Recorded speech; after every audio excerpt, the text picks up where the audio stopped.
नमस्कार, स्वागत है आप सभी का हमारे लाइव फोन इन कार्यक्रम हेलो किसान में। मैं हूं आपके साथ अदिति शर्मा। किसान भाइयों बहनों, जैसा कि आप सभी जानते हैं कि हमारे इस कार्यक्रम में हम शामिल करते हैं खेती किसानी से जुड़े कुछ महत्वपूर्ण विषय, जिनसे संबंधित आपके पास जो भी सवाल होते हैं, आप जिन परेशानियों का सामना कर रहे होते हैं, उनका समाधान हम पहुंचाने की कोशिश करते हैं आप तक एक फोन कॉल के जरिए। तो फिर आइए आज के हमारे इस कार्यक्रम का जो विषय है वो आपको बता देते हैं। आज के हमारे इस कार्यक्रम का विषय है राष्ट्रीय बागवानी योजनाएं और अक्षय ऊर्जा। जी हाँ, राष्ट्रीय बागवानी योजनाएं और अक्षय ऊर्जा आज के हमारे इस कार्यक्रम का विषय है, यानी कि इन विषयों पर आज के हमारे इस कार्यक्रम में हम चर्चा करने वाले हैं। और आपके पास इन विषयों से संबंधित जो भी सवाल हैं, आप हमारे टोल फ्री नंबर पर हमें कॉल कीजिए और वो सवाल हमसे पूछिए।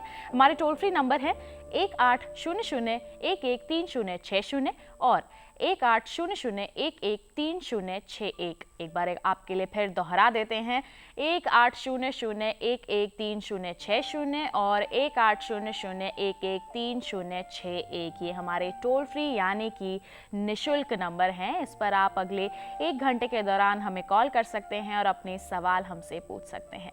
आपके जो भी सवाल होंगे उनके जवाब देने के लिए इस वक्त स्टूडियो में हमारे साथ मौजूद है हमारे विशेषज्ञ। आइए आपका परिचय करवा देते हैं। इस वक्त हमारे साथ मौजूद हैं डॉक्टर YR मीणा जी, जो अपर आयुक्त हैं कृषि सहकारिता एवं किसान कल्याण विभाग, कृषि मंत्रालय में। सर बहुत बहुत स्वागत है आपका। और साथ ही साथ हमारे साथ मौजूद हैं श्री दिलीप निगम, जो सलाहकार हैं नवीन एवं नवीकरणीय ऊर्जा मंत्रालय में। सर आपका बहुत बहुत स्वागत है। तो ये हैं हमारे आज के कार्यक्रम के विशेषज्ञ, और हमारे कार्यक्रम के विषय के बारे में तो आपको जानकारी मिल ही गई है और साथ ही साथ हमारे टोल फ्री नंबर भी आपको पता ही हैं। तो फिर बिल्कुल समय मत गवाइए, अपना फ़ोन उठाइए और हमें कॉल कीजिए और अपने सवाल आप हमसे पूछिए। और आपके सवालों के इंतज़ार के साथ साथ हम भी हमारे इस कार्यक्रम की शुरुआत करते हैं। और सबसे पहले आज हम यहाँ पर बात करेंगे अक्षय ऊर्जा के बारे में। तो निगम जी, आपके पास आना चाहेंगे। सबसे पहले आप हमें बताइए और हमारे दर्शकों को बताइए कि अक्षय ऊर्जा क्या होती है। देखिए, जैसा कि नाम से ही समझ में आता है कि अक्षय शब्द का मतलब होता है जिसका क्षय नहीं होता है, यानी कि जो कभी खत्म नहीं होती है। तो वो सभी ऊर्जा के स्रोत जो हमें प्राकृतिक रूप से मिलते हैं, वो सभी को हम अक्षय ऊर्जा कहते हैं। इनमें सौर ऊर्जा, पवन ऊर्जा, बायोगैस, बायोमास और हाइड्रो पानी से उत्पन्न होने वाली ऊर्जा, ये सभी आती हैं। जी बिल्कुल। तो अक्षय ऊर्जा क्या होती है, इसके बारे में अभी हमारे विशेषज्ञ ने बताया है। इससे संबंधित हम और भी जानकारी इनसे हासिल करेंगे, किस प्रकार ये लाभकारी हो सकती है हमारे किसान भाइयों बहनों के लिए, सब जानेंगे। लेकिन उससे पहले हम हमारी इस रिपोर्ट पर नजर डाल लेते हैं।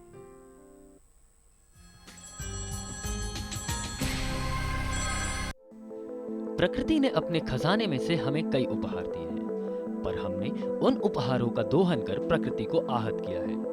हमने प्रकृति के हर खजाने को अपनी जरूरत के अनुसार प्रयोग किया, और जब वो खजाना खत्म होने की कगार पर आया तो उसे संरक्षित करने का प्रयास नहीं किया। आज भी प्रकृति अपने खजाने में से कई उपहार हमें देती है। उनमें से एक है सौर ऊर्जा, जिसका प्रयोग आज पूर्व के कई देश कर रहे हैं। प्रधानमंत्री श्री नरेंद्र मोदी जी ने जब ये उद्घोषणा की कि सन 2019 तक देश के 40 करोड़ घरों को सौर ऊर्जा प्लांट से जोड़ा जाएगा, तब इस उम्मीद को और सहारा मिला और पूरब के देशों की तरह भारत भी सौर ऊर्जा का प्रयोग करने वाले देशों में शामिल हो गया। सौर ऊर्जा का प्रयोग करके हम कल कारखाने चला सकते हैं, अंधेरे में डूबी गांव की पगडंडियों को रोशन कर सकते हैं, गांव के हर घरों में उजाला ला सकते हैं और खेतों में सिंचाई का कार्य कर सकते हैं, जिससे किसान की खेती में लागत कम लगेगी और उसका मुनाफा बढ़ेगा।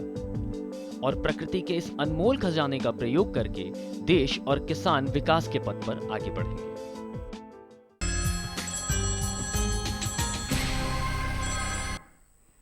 तो ये थी हमारी एक खास रिपोर्ट अक्षय ऊर्जा पर आधारित। बढ़ते हैं आगे और अब बात करते हैं राष्ट्रीय बागवानी योजनाओं के बारे में। डॉक्टर मीणा, आपसे जानना चाहेंगे, ये जो राष्ट्रीय बागवानी योजनाएं हैं, ये कौन कौन सी हैं, इसके बारे में बताएं। पहले कई योजनाएं राष्ट्रीय बागवानी की चलती थी, जैसे राष्ट्रीय बागवानी मिशन, और एक है उत्तर पूर्वी और हिमालयी जो क्षेत्र हैं उनके लिए बागवानी मिशन, राष्ट्रीय बागवानी बोर्ड, कोकोनट डेवलपमेंट बोर्ड, और एक सेंट्रल इंस्टीट्यूट है हमारा नॉर्थ ईस्ट में। तो ये सब मिलके बागवानी विकास के कार्य करते थे। लेकिन अभी इन सब को मिला करके एक हमने योजना चलाई है केंद्र सरकार ने, उसका नाम है समन्वित बागवानी विकास, यानी MIDH, mission for integrated development of horticulture. तो बागवानी के संपूर्ण विकास के लिए ये सभी योजनाओं को समावेशित करके एक योजना चलाई जा रही है जो पूरे देश में लागू है।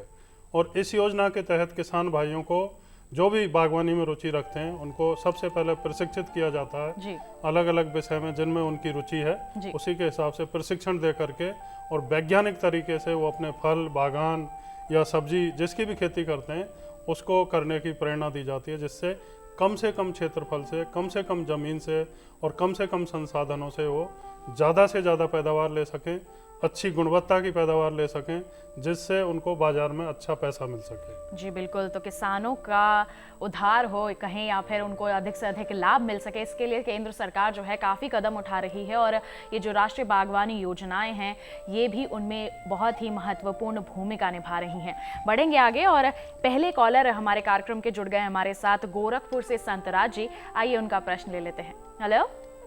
हाँ नमस्कार मैम। जी नमस्कार संतराज जी, क्या प्रश्न है आपका? प्रश्न है कि जो है अच्छा लाइट हमको लगवाना है तो इसके लिए क्या क्या करना पड़ेगा, कैसे क्या है प्रोसेस इसका? जी अक्षय लाइट इनको लगवाना है। जी हाँ, अक्षय लाइट से शायद आपका तात्पर्य है कि सौर से चलने वाली, सूरज से चलने वाली जो लाइट हैं, ये बहुत ही लोकप्रिय चीज़ है और मैं आपको बधाई देना चाहूँगा कि आप ये लगवाना चाहते हैं। इसके लिए दो तरीके हो सकते हैं। एक तो आप गोरखपुर के निवासी हैं तो हमारे उत्तर प्रदेश में जो संस्था है, उत्तर यूपी नेडा बोलते हैं, non conventional energy development agency, उनके हर ज़िले में जो है योजना अधिकारी होते हैं। उनका आप कहीं से पता करके और उनसे संपर्क करें, वो आपको पूरी मदद करेंगे। दूसरा, उसके अलावा आप बाज़ार में भी अब ये जो है सौर की जो लाइट्स हैं वो जैसे आम चीज़ें होती हैं, जैसे टीवी और फ्रिज वगैरह मिल रहे हैं, इस तरह की दुकानें हैं जिसको कि हमने अक्षय ऊर्जा शॉप का नाम दिया हुआ है। तो उन दुकानों का पता करके वहाँ से आप सीधे भी खरीद सकते हैं। जी बिल्कुल, तो अक्षय लाइट आपको कहाँ से मिल सकती है संतराज जी, अभी हमारे विशेषज्ञ ने बता दिया है और बहुत ही अच्छी बात है कि हमारे जो दर्शक हैं वो जागरूक हो रहे हैं इसके प्रति और कदम बढ़ा रहे हैं और इसे अपना भी रहे हैं। जी एक और कॉलर जुड़ गए हैं इस वक्त हमारे साथ, शंकर जी, आइए उनका प्रश्न ले लेते हैं। हेलो। हेलो जी, स्वागत है आपका कार्यक्रम में, क्या प्रश्न पूछना चाहते हैं आप? नमस्कार मैडम, मैं टीवी के सामने बैठा आपका डीडी किसान देख रहा हूँ। जी तो आपके विशेषज्ञ क्या है, उनसे मेरा नमस्कार पहले तो। जी नमस्कार। एक तो मैडम आपने ये पूछ रहा था कि ये जो अक्षय ऊर्जा है, मेरे पास राजस्थान में जोधपुर में एक ओपन वेल है जी, तो वहाँ मैं ये सौर ऊर्जा लगवाना चाहता हूँ और 3 की मोटर से, ये गहरा कुआं नहीं है, कम गहराई है। जी आप सौर ऊर्जा के पैनल्स जो हैं वो लगवाना चाहते हैं? जी इसमें सब्सिडी क्या प्रक्रिया मैडम? जी पूरी प्रक्रिया क्या रहेगी और सब्सिडी की जानकारी लेना चाहते हैं? हाँ, बहुत अच्छा आपने प्रश्न किया है और इस प्रश्न के माध्यम से मैं देश के सभी किसानों को ये बताना चाहूँगा कि यदि उनके पास अपनी खेत में सिंचाई वगैरह करने के लिए या दूसरी आवश्यकताओं के लिए सोलर लाइट लगवानी है तो वो हमारे जो हर ज़िले में हमारे राज्य के अधिकारियों के माध्यम से योजना अधिकारियों की नियुक्त की गई है, उन योजना अधिकारियों के माध्यम से वो सारा विवरण ले सकते हैं।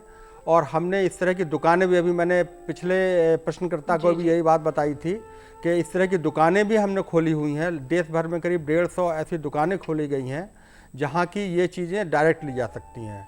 यदि आपको अपने खेत की केवल आवश्यकता के लिए करना है तो आप सोलर पंप का भी इस्तेमाल कर सकते हैं।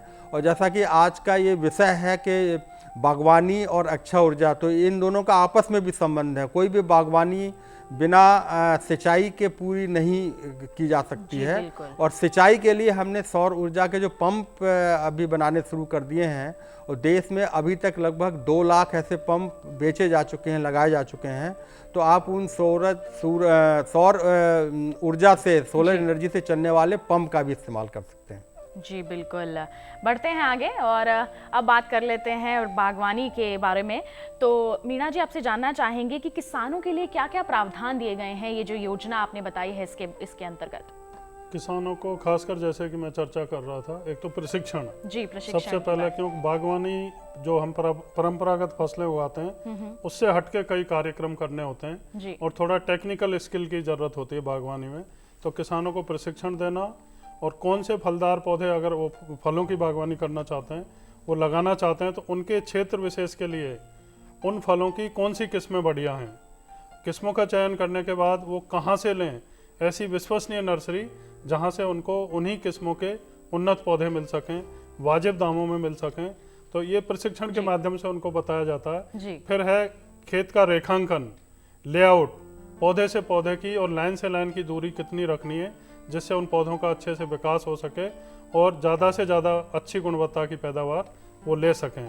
गड्ढे किस तरीके के खोदने हैं, उन गड्ढों में शुरू में जो खाद, मिट्टी या दीमक वगैरह लग जाती है उसकी दवाई डाल के और किस मौसम में उनको रोपण करना है जी। तो आमतौर पर तो जुलाई अगस्त का जो महीना है बरसात का, उसमें पौधों का रोपण करते हैं, लेकिन सिंचाई की अगर व्यवस्था पर्याप्त होती है तो फरवरी मार्च के महीने में भी जब ठंड कम हो जाती है उस टाइम भी पौधों को रोपित किया जा सकता है।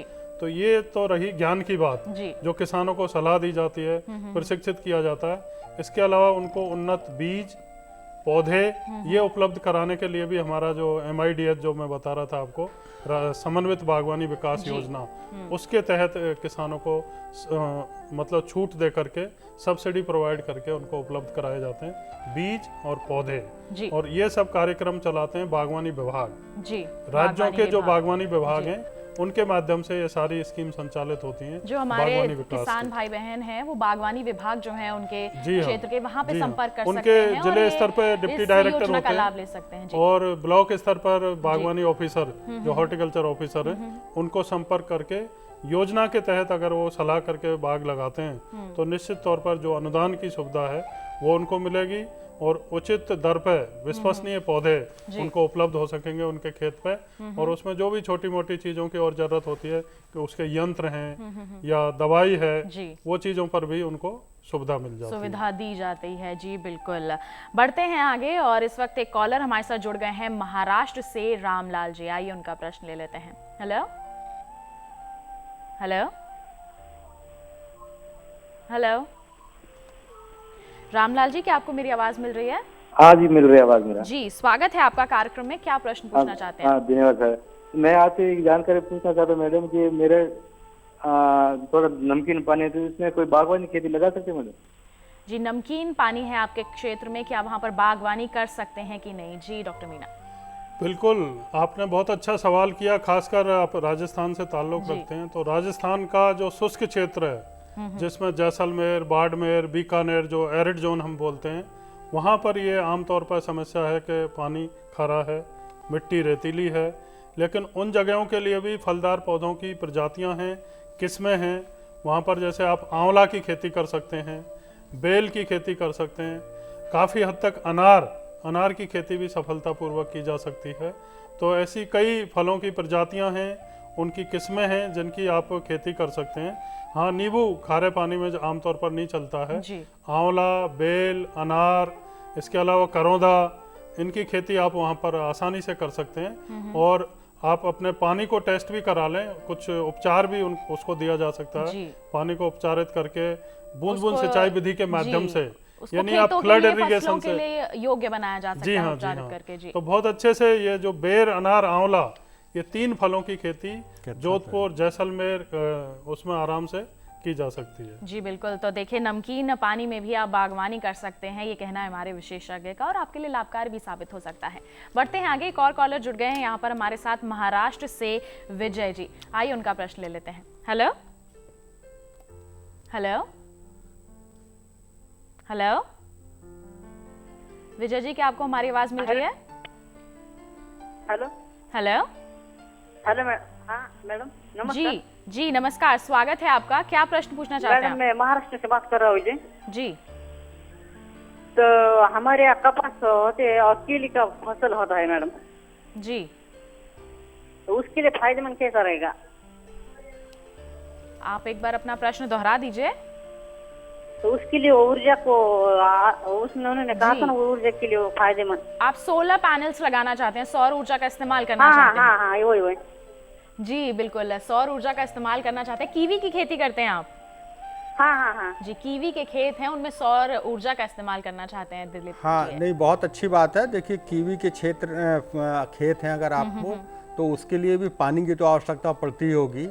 तो आप सोलर पंप के माध्यम से आप सिंचाई के लिए सोलर एनर्जी का प्रयोग कर सकते हैं। और यदि आपने वहाँ पर अपना रहने के लिए या किसी भी तरह का लोगों का वहाँ पर निवास है तो उसके लिए सोलर से चलने वाली लाइट्स का प्रयोग कर सकते हैं। उसके अलावा यदि वहाँ पर दिन के समय खाने बनाने की ज़रूरत है तो हमारे एक सोलर कुकर भी होते हैं जिसमें कि सूरज की गर्मी से आप खाना पका सकते हैं, उसका भी प्रयोग कर सकते हैं। और इस सब के अलावा यदि आपके पास कोई ऐसी खाली जगह है जहाँ की आप खेती नहीं कर रहे हैं, कुछ ऐसे खेत हैं जिनकी की उपज बहुत अच्छी नहीं है और आपको लगता है कीवी के वहाँ पर खेती करने से फ़ायदा नहीं है, तो वहाँ पर आप सौर ऊर्जा से बिजली पैदा करके और आप उसको बेच सकते हैं वहाँ का जो भी संबंधित अधिकारी लोग हैं, तो उससे आपकी कुछ और आय का प्रबंध हो सकता है। तो बहुत से प्रयोग हैं। मैं एक बार फिर कहना चाहूँगा कि जो हमारे वहाँ पर योजना अधिकारी हैं उनसे आप संपर्क करें, उन्हें बताएं कि आपके पास कितनी जगह है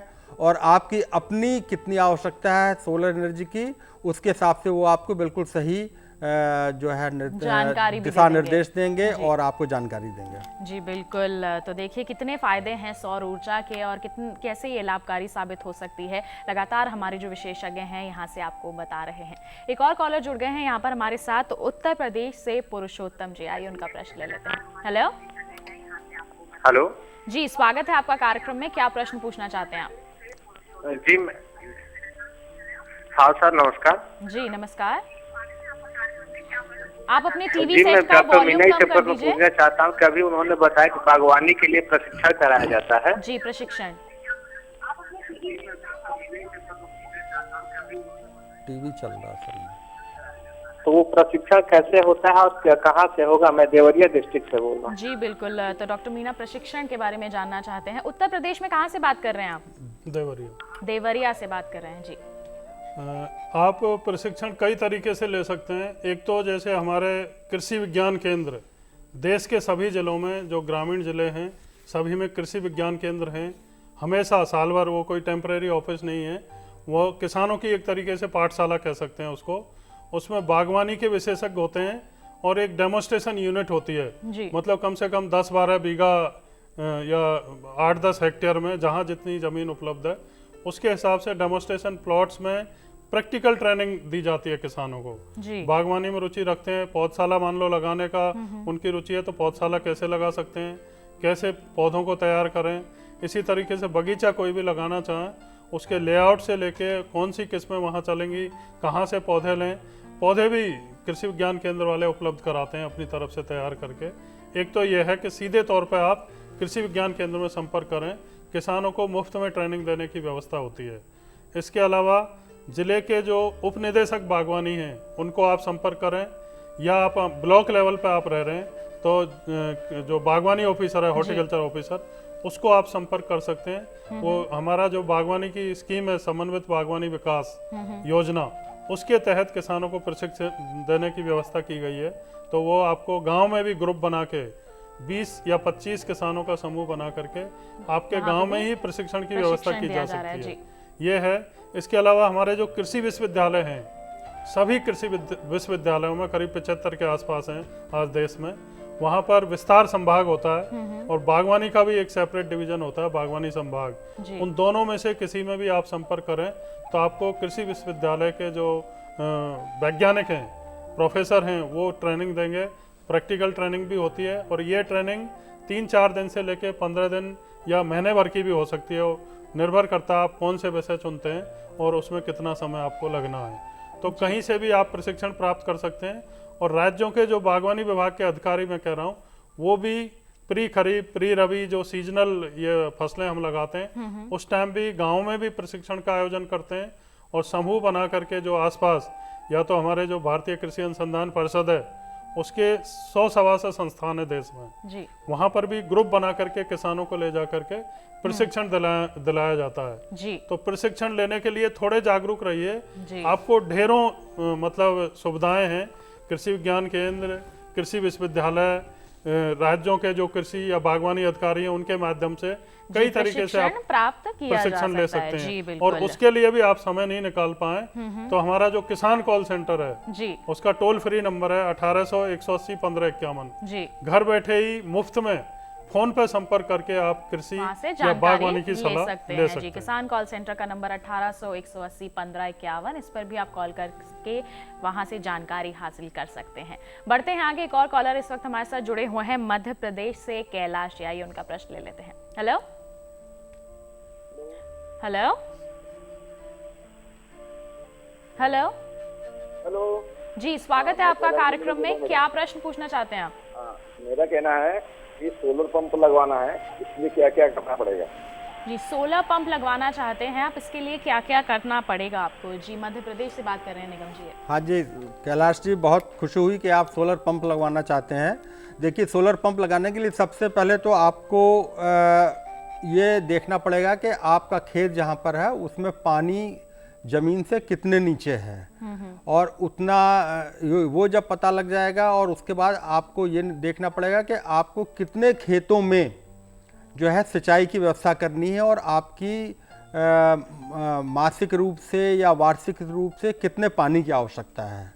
तो अमूमन हमारे पास जो है 1 हॉर्स पावर का, 3 हॉर्स पावर का, 5 हॉर्स पावर के, 10 हॉर्स पावर तक के जो सोलर पंप्स हैं उनको हम सपोर्ट कर रहे हैं। और अमूमन देखा गया है कि किसानों की आवश्यकता इस रेंज में पूरी हो जाती है।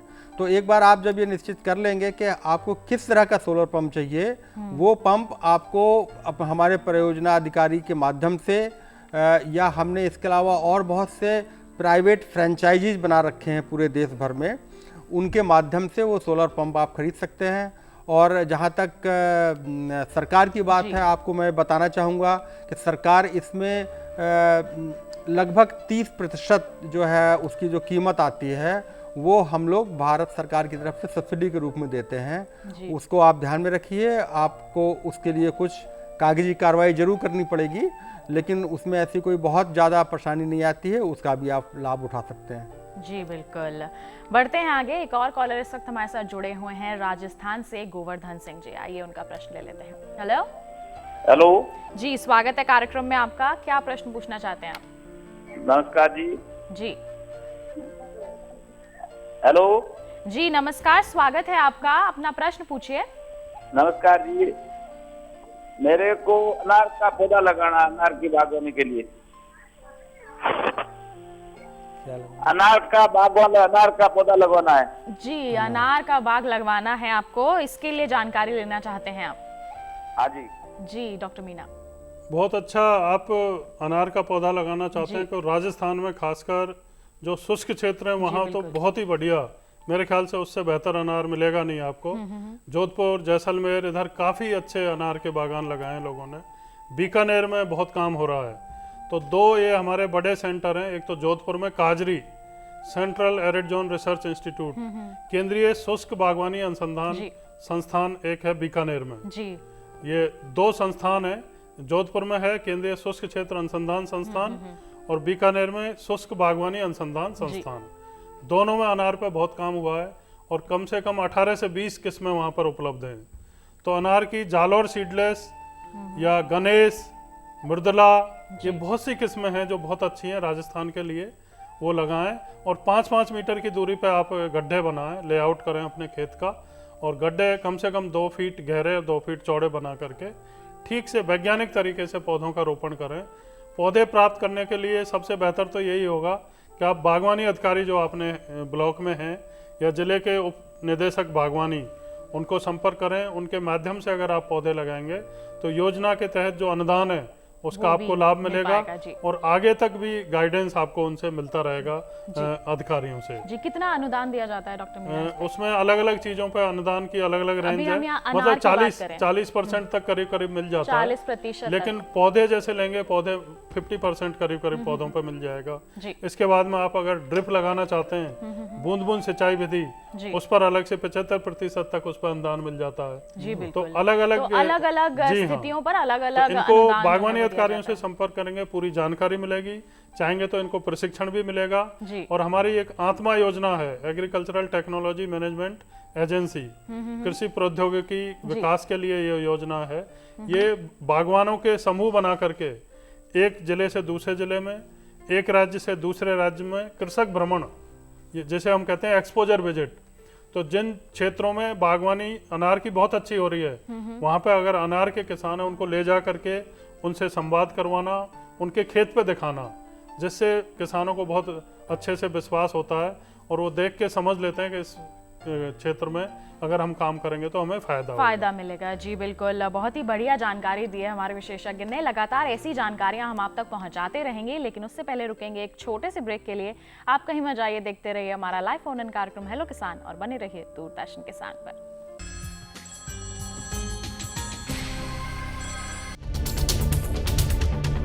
हम आ रहे हैं आपके गाँव। घूमते फिरते का कारवां पहुंच चुका है मथुरा में। हम आप पहुंचे हैं कांगड़ा जिले में। सामान्य ज्ञान के पूछेंगे सवाल। वार्षिक पुष्कर मेला किस राज्य में आयोजित किया जाता है? इनमें से क्या जैविक रूप से नष्ट नहीं होता है? इसके लिए इनके पास 4 ऑप्शंस हैं। देखें घूमते फिरते रविवार सुबह 7:30 पर।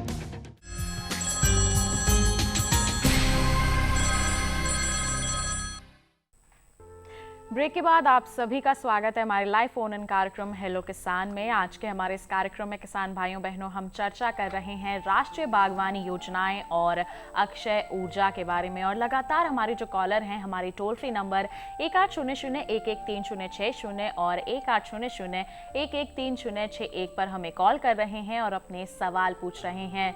और साथ ही साथ हमारे साथ यहाँ पर स्टूडियो में हमारे जो विशेषज्ञ हैं वो भी मौजूद हैं और वो हमारे जो दर्शकों के सवाल हैं उनके जवाब उन तक पहुंचाने में बहुत ही महत्वपूर्ण भूमिका निभा रहे हैं। इस वक्त एक कॉलर हमारे साथ जुड़े हुए हैं उत्तर प्रदेश से संदीप। आइए उनका प्रश्न ले लेते हैं। हेलो। हाँ मैम, नमस्ते। मैं संदीप मौर्य बोल रहा हूँ यूपी से, इलाहाबाद से। जी स्वागत है आपका कार्यक्रम में। क्या प्रश्न पूछना चाहते हैं आप?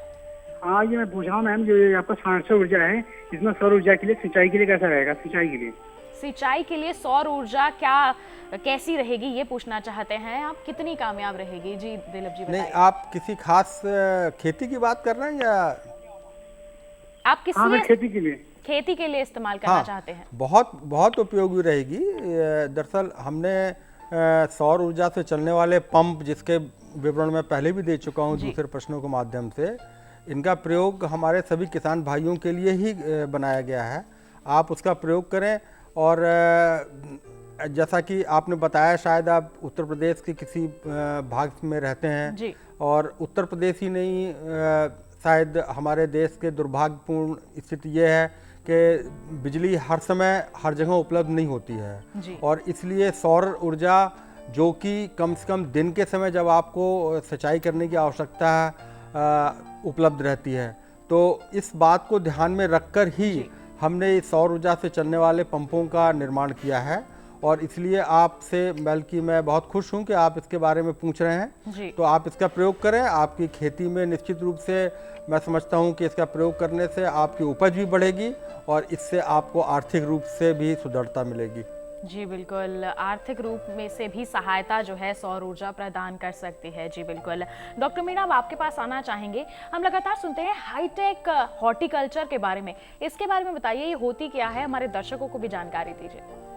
हाईटेक हॉर्टिकल्चर का मतलब एक तरीके से प्रोटेक्टेड कल्टीवेशन, जैसे हम कहते हैं, संरक्षित खेती। तो संरक्षित खेती में क्या है, आजकल मौसम जैसे कई बार पलटी मारता है, कभी ओले, कभी तूफान, कभी तेज हवा, या कभी गर्मी, कभी सर्दी, इस तरीके की। तो विपरीत परिस्थितियों में, यानी जब हो मौसम नागवार, तब भी आप पॉली हाउस या ग्रीन हाउस आपके पास है तो उसमें खेती अच्छे से कर सकते हैं जी। तो इसमें है ग्रीन हाउस, ये स्ट्रक्चर है प्रोटेक्टेड। पॉली हाउस आप बना सकते हैं, ग्लास हाउस बना सकते हैं, और एक होता है और सस्ते में लो टनल टेक्नोलॉजी। तो ये कई तरह के स्ट्रक्चर्स हैं। इनमें खासकर हाई वैल्यू क्रॉप वो आमतौर पर लेते हैं, जिसमें फूल हैं, फल हैं, सब्जियां हैं। सब्जियों में जैसे हम शिमला मिर्च लेते हैं जी। खीरा, जो सीडलेस खीरा आजकल आ रहा है, वो ले रहे हैं। टमाटर, चेरी टमाटर, इसके अलावा क्रीपर वाली जो सब्जियां हैं जिन्हें हम कुष्मांड कुल की सब्जियां बोलते हैं, जिसमें लौकी, तोरी, घिया ये सब लेते हैं और बहुत अच्छे से इनका उत्पादन मिलता है। ग्रीन चिली जी, तो ये सब चीज़ें आप खासकर बड़े शहरों के आसपास अगर करते हैं तो बहुत ही ज़्यादा प्रॉफिट इसका मिल जाता है, क्योंकि मार्केट बहुत बड़ा होता है। और दूसरी बात, आपके खेतों में अगर कोई फसल लगी हुई है, पौध आपको तैयार करनी है, तो खेत तो जब कटेंगे उस टाइम खाली होगी ज़मीन, आप इसमें अगेती फसल लेने के लिए पौध तैयार कर सकते हैं। और वो पौध होती है स्वस्थ, क्योंकि खुले में हम पौध करते हैं तो ये मक्खियाँ या दूसरे कीट जो है वो इधर से उधर जा करके उनमें कई तरह की बीमारियां फैला देते हैं। स्वस्थ पौध लेने के लिए भी हम इनका लो टनल टेक्नोलॉजी या पॉली हाउस इसका इस्तेमाल करते हैं। तो कहने का मतलब यही है, कम से कम क्षेत्रफल से और विपरीत परिस्थितियों में अच्छी गुणवत्ता की ज़्यादा पैदावार लेनी है तो आप पॉली हाउस, ग्रीन हाउस इनका इस्तेमाल कर सकते हैं। और इनको हमारी जो समन्वित बागवानी विकास योजना है या राष्ट्रीय बागवानी विकास मिशन है, हमारा नेशनल हॉर्टिकल्चर बोर्ड है, ये सब इसको सपोर्ट करते हैं। जी बिल्कुल, विस्तार से जानकारी लेंगे पॉली हाउस और ग्रीन हाउस के बारे में कि कैसे बागवानी बोर्ड जो है इसके लिए किसानों को सहायता प्रदान कर रहा है। लेकिन उससे पहले एक कॉलर का सवाल ले लेते हैं। इस वक्त हमारे साथ जुड़े हुए हैं महाराष्ट्र से अशोक, आइए उनका प्रश्न ले लेते हैं। हेलो हेलो हेलो हेलो, नमस्कार जी। जी नमस्कार, क्या प्रश्न पूछना चाहते हैं आप? हेलो जी, प्रश्न पूछिए अपना। हेलो हेलो मैम, हमारा सवाल ये है कि हमारे गांव वो सौर ऊर्जा वाले लाइट लगे हुए हैं। हेलो हेलो, हमारा आवाज आ रही है क्या?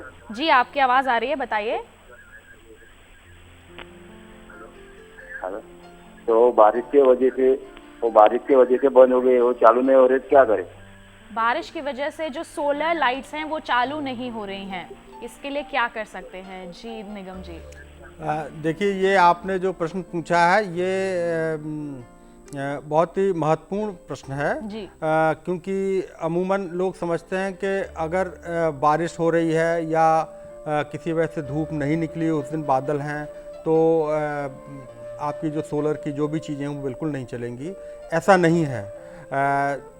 अगर बारिश हो रही है तो भी और अगर बादल हैं तब तो पूरी तरह से ये निश्चित रूप से है कि हमारे जो सोलर की पंप या सोलर की घर की जो लाइट वगैरह चलने के लिए प्लेट होती है वो काम करती है।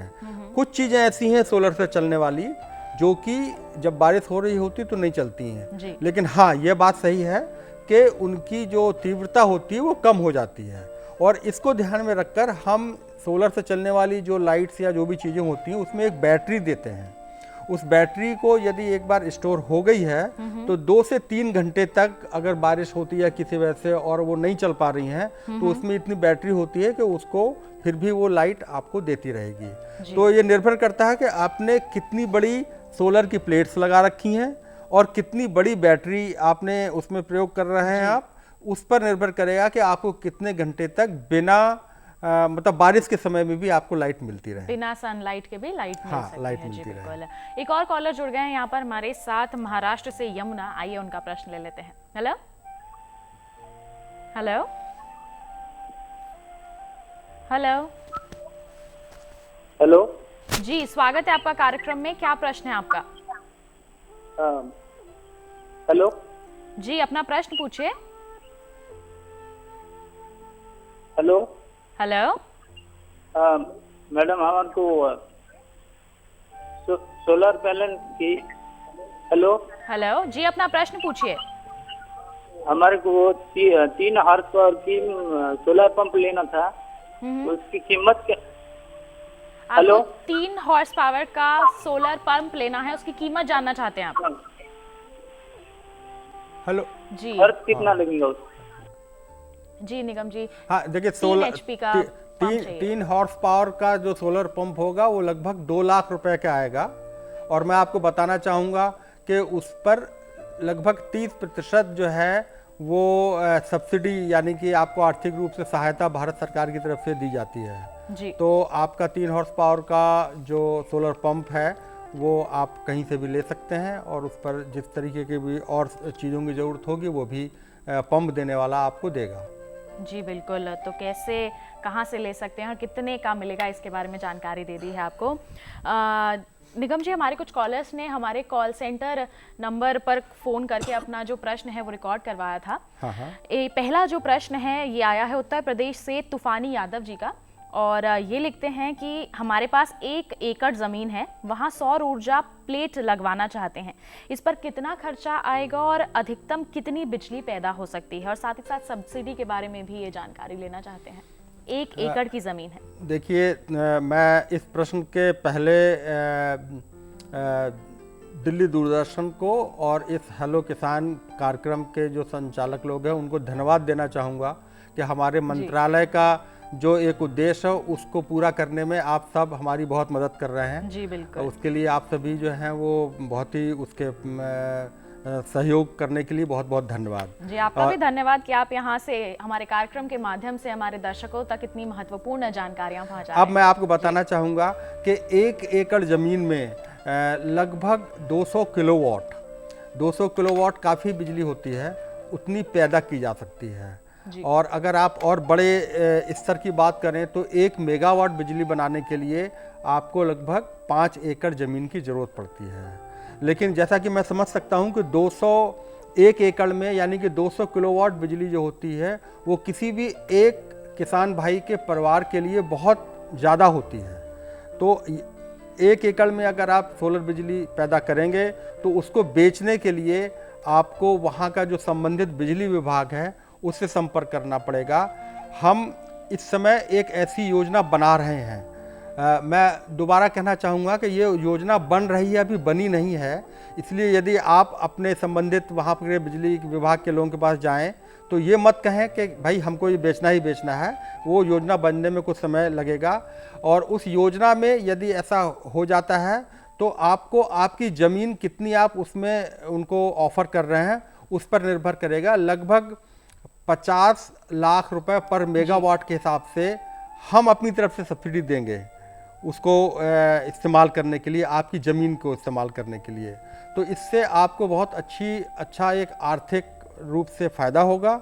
और ये 50 लाख रुपए हम उसको देंगे जो प्रोजेक्ट डेवलप करेगा वहाँ पर, और वो उसके कुछ हिस्सा आपकी जो ज़मीन है उसके लैंड लीज के रेंट के रूप में आपको देगा। वो अलग अलग लैंड के हिसाब से होगी, निर्भर करेगा कि आपकी जो ज़मीन है उसकी वहाँ पर लोकल मार्केट में क्या वैल्यू है। तो इस तरीके से आप उसका बहुत ही अच्छे रूप से मतलब बिजली पैदा करना एक बात है और अपनी ज़मीन का आर्थिक रूप से इस्तेमाल करना दूसरी बात है।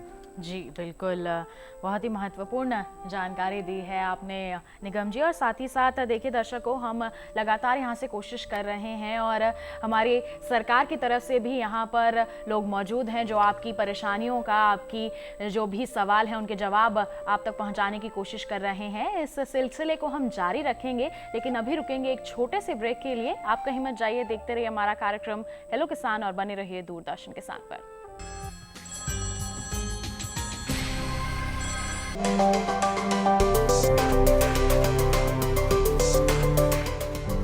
मंडियों का हाल,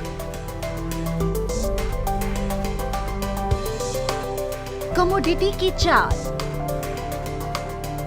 किसके गिरे भाव, किसने दिखाए ताव, सब कुछ जानकारों के साथ सिर्फ मंडी खबर में। सोमवार से शनिवार सुबह 8 बजे और 10 बजे डीडी किसान पर।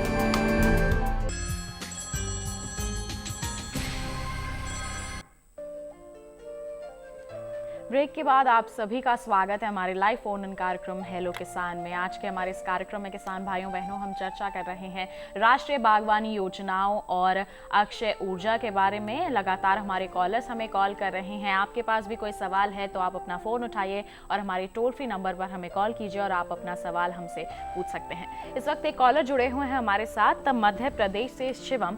आइए उनका प्रश्न ले लेते हैं। Hello hello hello. हाँ मैम, नमस्ते। जी नमस्कार, स्वागत है आपका कार्यक्रम में। क्या प्रश्न पूछना चाहते हैं आप? जी मैम, मेरे को बागवानी के संबंधित जानकारी चाहिए थी। जी, क्या जानकारी लेना चाहते हैं? बागवानी से कि उसमें कौन सी योजना है बागवानी, और अपनी ड्रिप सिंचाई से संबंधित कौन सी योजना है?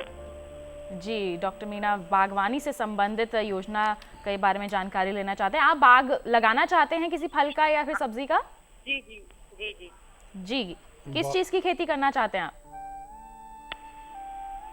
हेलो, फल का लगाना चाहते हैं मैम। फल लगाना चाहते हैं आप? जी डॉक्टर। फलों में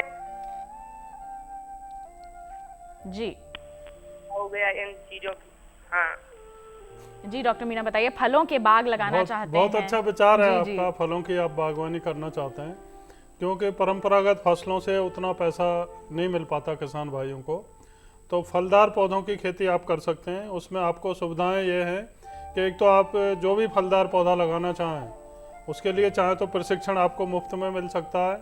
पौधे बागवानी विभाग के जो हमारे अधिकारी हैं वो सब्सिडी रेट पर आपको उपलब्ध करा सकते हैं। लेकिन विशेष ध्यान रखना है कि आप जो भी फलदार पौधा लगाना चाहें, जैसे आम, अमरूद, नींबू, पपीता, जो भी, उसकी उन्नत किस्मों को ही लगाएं और विश्वसनीय जगह से, जहां से बागवानी विभाग बताता है वहां से पौधे खरीदें। वैज्ञानिक तरीके से उचित दूरी पर लाइन से लाइन और पौधे की जो दूरी है उसको मेंटेन करके लगाएं। और ठीक से शुरू के 2-3 वर्ष अगर आप रख रखाव करेंगे, जैसे एक तो दीमक कई बार नुकसान पहुंचाती है नए पौधों को, और गर्मी के मौसम में सिंचाई अगर ठीक से करते रहेंगे तो आपके फलों के जो पौधे हैं उनका अच्छे से बढ़ोतरी होगी। और पौधों में क्या है, कई तरह की प्रवृत्ति होती है। कुछ ऐसे पौधे हैं जिनकी सालाना कटाई छटाई करनी पड़ती है, प्रूनिंग जिसे हम कहते हैं। मान लो आपने बेर के बगीचे लगाए तो निश्चित तौर पर आपको हर साल करीब करीब 75% जो पुरानी टहनी है उसको काटना होगा, और काटने के बाद वहां से कई नई टहनियां निकलती हैं। तो इस पौधे की प्रवृत्ति है कि नई टहनियों पर ही फल लगते हैं। जी बिल्कुल। अगर आपने भगवान भरोसे उसको छोड़ा तो निश्चित तौर पर आपको उतना उत्पादन नहीं मिल पाएगा, उसकी गुणवत्ता भी उतनी अच्छी नहीं होगी। और दूसरे जो भी पौधे लगाएं उनमें शुरू के 3 वर्ष पौधे का ढांचा मजबूत देने के लिए उसकी ट्रेनिंग करें, जिससे उसका अच्छा शेप हो। आप मशीनों से बीच में जो भी क्रियाएं करनी है, कृषि क्रियाएं, वो कर सकें। और शुरुआती दिनों में बागों में आप अंतर फसल जो इंटरक्रॉपिंग कहते हैं वो निश्चित तौर पर लें, क्योंकि 3, 4, 5 साल में वो पौधे बढ़ के बड़े होते हैं। तो बीच में आप दलहन वाली फसलें ले सकते हैं, सब्जियों की खेती कर सकते हैं, और घास फूस जो फालतू में अनावश्यक रूप से उगता है उसको समय समय पर हटाते रहें। तो कहने का मतलब आप बागवानी विभाग में संपर्क करके वैज्ञानिक या हमारे जो अधिकारी हैं उनकी सलाह लेके वैज्ञानिक तरीके से बाग लगाएं, तो निश्चित तौर पर आप कोई भी फलदार पौधा लगाएं। उन्नत पौधे लगाने से आपको अच्छी उपज भी मिलेगी और लाभ जो है उसमें भी वृद्धि हो जाएगी। जी बिल्कुल बिल्कुल। बढ़ते हैं आगे। एक और कॉलर इस वक्त हमारे साथ जुड़े हुए हैं छत्तीसगढ़ से दिनेश जी। आइए उनका प्रश्न ले लेते हैं। हेलो। हाँ मैम, नमस्कार। जी नमस्कार, स्वागत है आपका। क्या प्रश्न पूछना चाहते हैं आप? हाँ, मैं अपने क्षेत्र में दुर्ग जिले से हूँ मैम, है ना? जी। हेलो। हेलो। हाँ, मैं दुर्ग जिले से बोल रहा हूँ मैडम। अपने क्षेत्र में ना ये जो सौर ऊर्जा चालित खेत में तार घेरा बाउंड्री के लिए उपयोग करते हैं इसमें जी। तो हल्का सा झटका रहता है इसमें। सौर ऊर्जा का तार से करते हैं मैडम बाउंड्री का जी। तो इसमें गैर कानूनी तो नहीं होगा, पूछ रहा था मैं। जी बिल्कुल निगम जी, गैर कानूनी तो नहीं है। सौर ऊर्जा का इस्तेमाल करते हैं, उसमें थोड़ा झटका लगता है। देखिए, आपने बहुत ही रुचिकर प्रश्न पूछा है। आपने, और आपका जो डाउट है वो बिल्कुल सही है। जो दरअसल जो बाउंड्री पर तार लगाए जाते हैं और उनसे उसका उद्देश्य तो होता है कि उससे अपने खेत की या अपने घर की रखवाली करना, किंतु वो रखवाली होती इसी तरीके से है कि उन तारों के माध्यम से बिजली प्रवाहित की जाती है। और आप जैसा कि जानते हैं कि वो बिजली प्रवाहित जब हो रही होती है तो उससे डर कर जो अवांछनीय लोग हैं वो नहीं आएंगे, ये तो निश्चित है। लेकिन कुछ ऐसे लोग उसकी वजह से दुर्घटनाग्रस्त हो सकते हैं जिनको कि पता ही ना हो कि उन तारों में बिजली चालू है। इसलिए भारत सरकार ऐसी चीज़ों को अपनी तरफ से बहुत ज़्यादा प्रोत्साहित नहीं करती है। और यदि कोई व्यक्ति ऐसा करना चाहता है तो उसके लिए हमारी तरफ से कोई आर्थिक रूप से सहायता भी नहीं है, और अगर आप ऐसा कुछ करते हैं तो आप अपनी खुद की रिस्क पर एक चीज़ करते हैं, खुद की जिम्मेदारी पर खुद की जिम्मेदारी पर सरकार की तरफ से कोई जिम्मेदारी जो है वो नहीं ली जाती है। जी बिल्कुल, बढ़ते हैं आगे। निगम जी, एक और कॉलर जो है जिन्होंने अपना सवाल रिकॉर्ड करवाया था, राजस्थान से देवेंद्र जी ने कॉल किया था और इन्होंने अपना प्रश्न पूछा था कि 5 HP का सौर ऊर्जा प्लांट लगाना चाहते हैं ये, इसके लिए क्या क्या करना होगा, कितनी कीमत लगेगी, और ऋण के बारे में जानकारी लेना चाहते हैं, ऋण किस प्रकार मिलेगा? देखिए 5 HP आप कह रहे हैं, दरअसल 5 किलोवाट का सोलर पावर प्लांट कहेगा। HP हम मोटर के टर्म्स में कहते हैं जब पंपिंग की बात करते हैं। तो 5 किलोवाट का जो सोलर पावर प्लांट होगा वो लगभग 2.5 से 3 लाख रुपए तक में लग जाएगा। और ये 2 तरीके की जगहों में लगाया जा सकता है। यदि आपके घर के आसपास ज़मीन पर जगह है तो वहाँ लगा सकते हैं, और यदि आपके घर के ऊपर छत में खुली हुई छत है तो वहाँ भी लगाया जा सकता है। और 5 किलोवाट तक के सिस्टम को यदि आप छत पर लगाते हैं, हम उसको रूफटॉप सिस्टम बोलते हैं, तो उसमें एक और व्यवस्था की गई है कि ऐसा भी होता है कि आपने सोलर पावर से बिजली पैदा करने का संसाधन लगा रखा है और उससे में आपने इन्वेस्टमेंट भी कर रखा है, लेकिन ऐसा हो सकता है कि शनिवार इतवार को या किसी और कारण से आप घर में है ही नहीं, तो उस बिजली का कोई प्रयोग नहीं होता है, तो हम उसको नेट मीटरिंग कहते हैं। ऐसी स्थिति में जब आप स्वयं उस बिजली को किसी वजह से प्रयोग नहीं कर पा रहे हैं, आप उस बिजली को ग्रिड में डाल सकते हैं। तो वो बिजली वहाँ का जो डिस्कॉम होगा, वहाँ की जो सरकार होगी, बिजली विभाग वाले होंगे, उस बिजली की मीटरिंग हो जाएगी कि आपने कितनी बिजली उनको दी जी।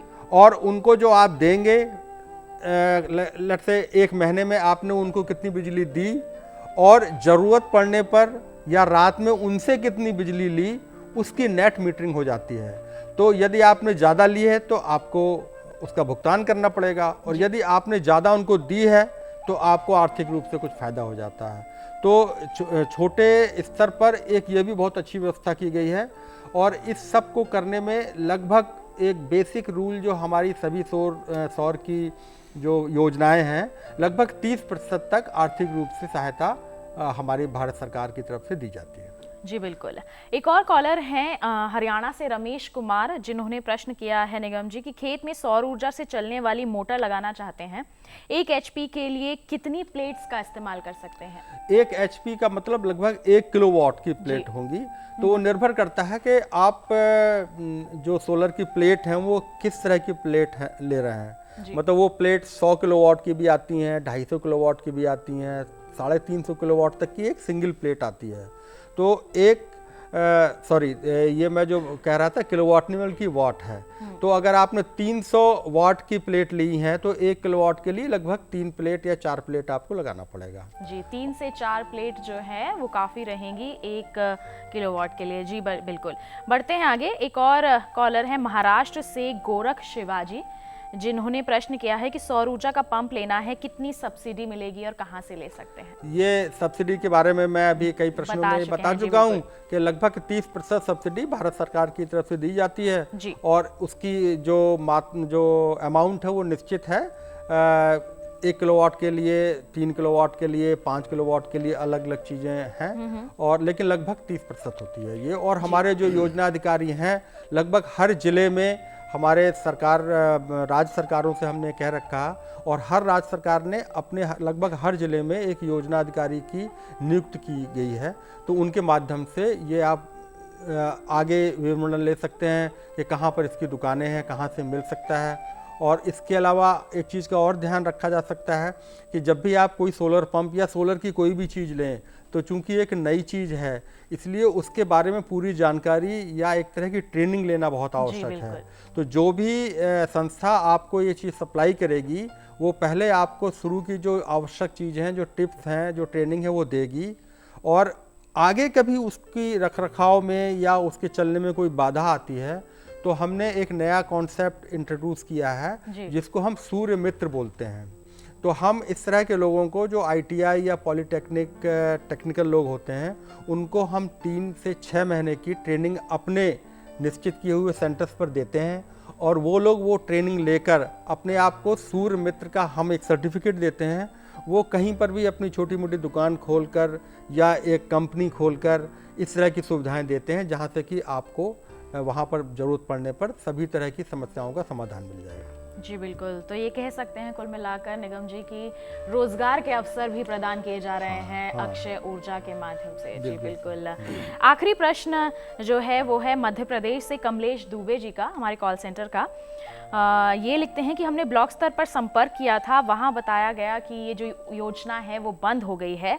अब हमें खेत में सौर ऊर्जा पंप लगवाना है, कहाँ से मिलेगा और किससे संपर्क कर सकते हैं?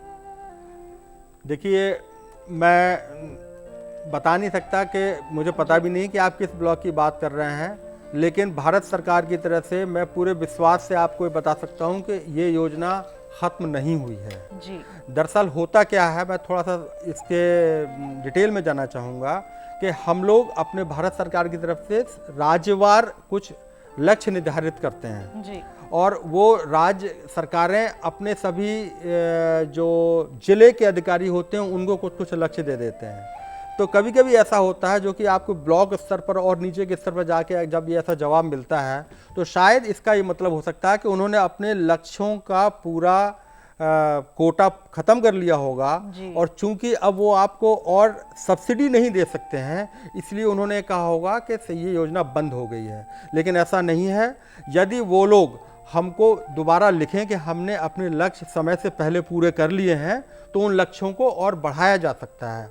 और मैं ब्लॉक अधिकारी यदि मुझे सुन रहे हों तो उनसे ये अनुरोध करूंगा कि इस तरह की भ्रम वाली स्थिति किसान भाइयों के साथ न करें, क्योंकि हमारी योजना तो मोदी जी की सरकार में कोई भी योजना बंद नहीं हो रही, बल्कि नई नई योजनाएं शुरू हो रही हैं। जी, नई नई योजनाएं शुरू की जा रही हैं। तो आपके प्रश्नों के जो सवालों के जो जवाब हैं हमारे विशेषज्ञ ने विस्तार पूर्वक दे दिए हैं। तो जो भी हमारे कॉल सेंटर के कॉलर्स थे, हम उम्मीद करते हैं कि उनके जवाबों से वो अवश्य ही संतुष्ट होंगे। अंत में हम थोड़ी बात जो है बागवानी के बारे में कर लेते हैं। तो डॉक्टर मीना, आपके पास आना चाहेंगे, आपसे जानना चाहेंगे कि फूड प्रोसेसिंग या फिर कहें कि खाद्य प्रसंस्करण जो है इसको काफ़ी बढ़ावा दिया जा रहा है, किसानों के लिए काफ़ी लाभकारी भी हो रही है। तो ये जो योजना है इसके अंतर्गत किसानों को इसके लिए क्या लाभ मिल सकता है? इसके लिए भी सुविधा है इसमें। वैसे तो फूड प्रोसेसिंग मिनिस्ट्री एक सेपरेट है। अगर बड़ा प्लांट किसान भाइयों को लगाना है या कोई भी जो इस बिजनेस में आना चाहे, लेकिन हम तो जो फार्म प्रोड्यूस है उसको मान लो बाजार में ठीक से दाम नहीं मिल रहे हैं जी। तो एक तो उसके लिए किसान भाई अपना प्रोसेसिंग कर सकते हैं जी। दूसरा, ट्रेनिंग बागवानी मिशन के तहत हम लोग देते हैं किसानों को, जिससे वो अपने जो भी उत्पाद हैं, फल सब्जी फूल, उनकी प्रॉपर तरीके से ग्रेडिंग पैकेजिंग आकर्षक तरीके से, जिससे बाजार में उनको उसके हिसाब से दाम मिले। आमतौर पर किसान क्या करते हैं, सभी को भर के एक तरीके से ले जाके मंडी में डाल देते हैं, तो उनको उसका उतना अच्छा दाम नहीं मिल पाता। अगर प्रॉपर ग्रेडिंग करके अपना उत्पाद ले जाएंगे तो उसके दाम ठीक से मिलते हैं। दूसरा, छोटे स्तर पर किसानों के समूह बना के या कृषक महिलाएं उनके समूह बना करके उनको प्रशिक्षित किया जाता है कि जब सस्ता आपका प्रोड्यूस बिक रहा है, मतलब फ्रेश उत्पाद, तो आप उसको प्रोसेस करके जैम, जेली, अचार, चटनी, मुरब्बा, ये सारी चीज़ें बना सकते हैं, जिससे ऑफ सीजन में आप उसको अच्छे दामों में बेच सकें। तो ये फार्म स्तर पर मतलब वो छोटा कार्यक्रम जी अपना बिल्कुल। कर सकते तो हैं। फूड प्रोसेसिंग के लिए भी कहा जा सकता है कि काफी लाभकारी। इसके अलावा कोल्ड स्टोरेज और ये सब सुविधाएं हैं, जी। वो अपना उत्पाद कुछ दिनों के लिए रोक के वहाँ पर स्टोर कर सकते हैं और फिर उसके अच्छे दाम जब मिले तो फिर उसके अच्छे दाम बिकवाली करके हासिल कर सकते हैं। जी बिल्कुल। आप दोनों का बहुत बहुत धन्यवाद देना चाहूंगी कि इतनी महत्वपूर्ण जानकारियां आपने हमारे दर्शकों तक पहुंचाई है। बहुत बहुत धन्यवाद आपका। हम भी आपको बहुत बहुत धन्यवाद देना चाहेंगे कि इस माध्यम से हम अपनी बात को किसानों तक पहुंचा सकें। जी बिल्कुल, यही कोशिश है हमारी और लगातार हम यही कोशिश करते भी रहेंगे कि किसानों को अधिक से अधिक लाभ मिल सके। तो किसान भाइयों बहनों, आज के हमारे इस कार्यक्रम में बस इतना ही। आइए आपको कल के कार्यक्रम का जो विषय है वो बता देते हैं। हमारे कल के कार्यक्रम का विषय रहेगा बाजरा की रोपाई और मक्का फसल प्रबंधन। जी हाँ, ज्वार बाजरा की रोपाई और मक्का फसल प्रबंधन कल के हमारे कार्यक्रम का विषय रहेगा। और इस विषय से संबंधित आपके पास जो भी सवाल हैं आप हमें ईमेल कर सकते हैं। हमारा ईमेल आईडी है hellokisan2015@gmail.com। kisan@gmail.com। आप हमारे साथ फेसबुक के जरिए भी जुड़ सकते हैं। आप फेसबुक पर जाइए और वहां पर हिंदी में टाइप कीजिए हेलो किसान, और वहां पर आप अपने खेत की फोटो, वीडियो या फिर अपने प्रश्न या सुझाव वहां पर पोस्ट कर सकते हैं। आप हमारे कॉल सेंटर नंबर पर भी कॉल करके अपना सवाल रिकॉर्ड करवा सकते हैं। हमारा कॉल सेंटर का नंबर है 1800-113060। इस पर आप सोमवार से शनिवार सुबह 6 बजे से रात 10 बजे तक कॉल करके अपने प्रश्न रिकॉर्ड करवा सकते हैं। तो कल के कार्यक्रम में फिर होगी आपसे मुलाकात। तब तक के लिए हमें दीजिए इजाजत। आप बने रहिए दूरदर्शन किसान पर। नमस्कार।